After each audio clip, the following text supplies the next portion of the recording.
Om Swastiastu. Dalam kesempatan ini lebih dulu saya berdoa mudah-mudahan semua sahabat-sahabat kita di Bali atau di mana saja yang menonton video ini semoga sehat, cerdas, suci, sempurna, tidak kekurangan suatu apapun. Pada kesempatan ini saya membuat video berdasarkan e-book yang saya buat, e-book Peseraman Maha Suci, yaitu Rahasia Pranayama Bhakti Yoga Bali. Di dalam e-book ini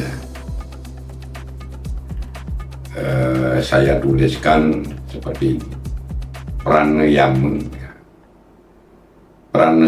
yang saya tulis di sini adalah Bhakti Yoga Bali.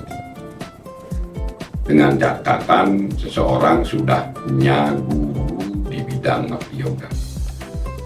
Sangat tidak saya sarankan belajar sendiri, karena di balik semua ini banyak hal-hal pendukung yang tidak dipahami oleh siapapun yang belum pernah melangkah di dalamnya. Sebenarnya syarat-syarat belajar Bhakti Yoga Bali yang sudah ngedelebin itu, yang sudah sering itu, baca lontar, sulur, sikut dan sebagainya. Itu syarat pertama, keleluhuran mestinya sudah benar. Yang dimaksud di sini adalah sudah tahu, sudah benar ibu kawitan dan kawitan.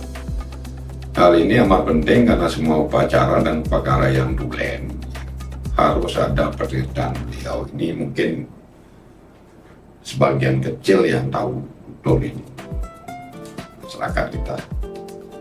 Jadi yang kedua syaratnya itu sulur karang atau tempat tinggal sudah sesuai dengan sulur sikut di dalam kuturan tabu. Silakan Anda baca Kusali atau Bumi. Yang ketiga yaitu manusianya jangkep, itu wajib sekali untuk sedikit mendapat rintangan nanti di pelajaran berikutnya. Apa itu pranayama sesungguhnya? Prana artinya energi hidup atau bisa disebut pula energi dewa. Yama artinya adil, merata, sama. Berarti pranayama itu suatu usaha dari seseorang untuk mengikat prana. Dan di dalam ajaran Bhakti Yoga Bali itu saya garis bawah itu sangat pingin. Karena apa? Kita melatih saraf, melatih alat-alat batin spiritual itu jangan gegabah. Banyak orang menganggap dengan tidak belajar kita bisa suci, itu hayalan orang-orang biasa. Karena ilmu tidak dipelajari, tidak mungkin dipraktekkan seperti itu.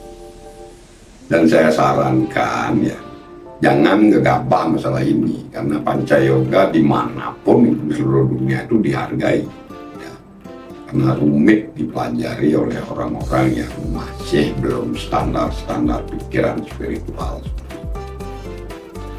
Jadi saya lengkap buat di sini takramanya. Mudah-mudahan generasi muda ada yang berminat. Prana di Bali itu sering disebut kesiangan itu, atau vibrasi dalam bahasa Indonesia-nya, bahasa internasional. Kesiangan ini biasanya diterima ketika seseorang menyembah kelinci betara yang telah disucikan dengan pengetahuannya yang sudah menurut sulur yang benar itu Karena sulur salah itu ada, teman. Jadi cuma para pendalam spiritual yang tahu ini. Ada dua kemungkinan orang menerima kesiangan ini. Bakti dalam jangka panjang, menerima kedapakan guru suci. Bakti dalam jangka panjang itu normalnya dilakukan oleh mereka yang disebut ngiring di Bali. Setelah lama mereka mengadakan pengebaktian di dalam mereka dengan syarat tidak pamrih. Ini yang sulit dipraktekkan di kalangan manusia. Lalu yang kedua, bakti padepokan itu kan dia buron-buron, pasti mereka yang sudah menapi tahu ini. Nah, ini yang harus dibicarakan. Kalau berdasarkan sabda Bhagavad Gita atau kitab suci salah satunya Pancamukta yang kita dapat, tidak ada yang lebih kuat dari cengkraman akar karma.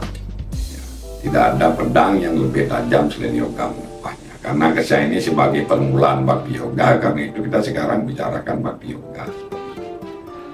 Ya, ini sudah, yang berminat silakan